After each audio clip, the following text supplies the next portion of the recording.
shirk ham avjiga bo'lyapti. Inna shirka la zulmun azim. Shirk juda qattiq gunohdir, juda katta gunohdir va inson o'zini joniga zulm qilgandek. Mana kecha Buxoroda bir ekskursovat bir Buxoroni yaxshilab tushuntirib bering. 3-4 kun vaqtimiz bor ekan dedik. Men tekshirishda var 3-4 soat vaqtimiz bor. Amir Olimxonning o'zidan 18 vagon oltin chiqqan ekan. O'zinikini olib ketgandan boshqa yana qolgani. Fayzulla Xo'jayevning otasidan o'zidan 7 vagon oltin. Undan tashqari davollardan oltinlar oqqan ekan. Ana baxillik, ana g'arib miskinlarni holidan shu oltinlarni kimlar olib ketdi? Nimaga? Nima bo'ldi? Madrasalarda o'tinni, ko'mirni yo'qligidan, sharoitni yo'qligidan 100 dan ortiq talaba to'satdan kelgan sovuqda qatib qolgan Buxoroda. Labi hovuz bo'yida yotib yurganlar. Kim xabar olish kerak edi bundan?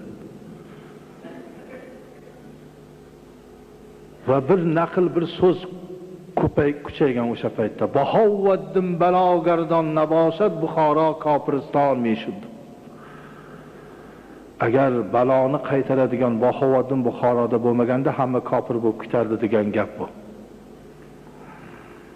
Allohku lekin bandalar bandaga sig'inib ketgan mozorga. Mozor parast bo'lib ketilingan buning zulmi xalqqa inqilobda keldi. Qonlar to'kildi, qirildi, g'alaba bo'lmadi, duolar mustajob bo'lmadi. Mingdan ortiq domla quvlaga qarab turib duo qilgan, duolarini Alloh qabul qilmadi.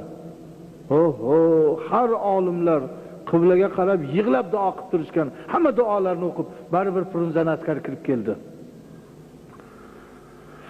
Duo qabul bo'lishi uchun xalqim toza bo'lish kerak, xalqim. Xalqim buzilgandan keyin va niyat buzilgandan keyin u duoga Alloh qaramaydi.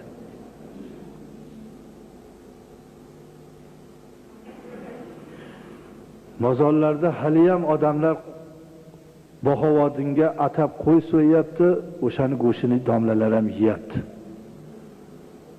Zangi buvaga atab qo'y so'yilyapti, uni go'shini yeyishyapti. Shahzodi buvaga atab qo'y so'yilyapti, domlalar boshliq go'shi yeyilyapti.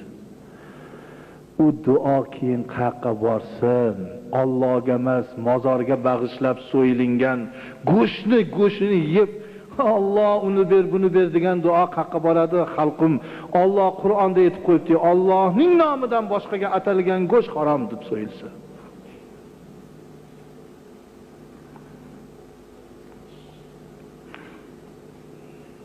Mana shunday shirk keltirilursa, dindan inson chiqib ketilaveradi.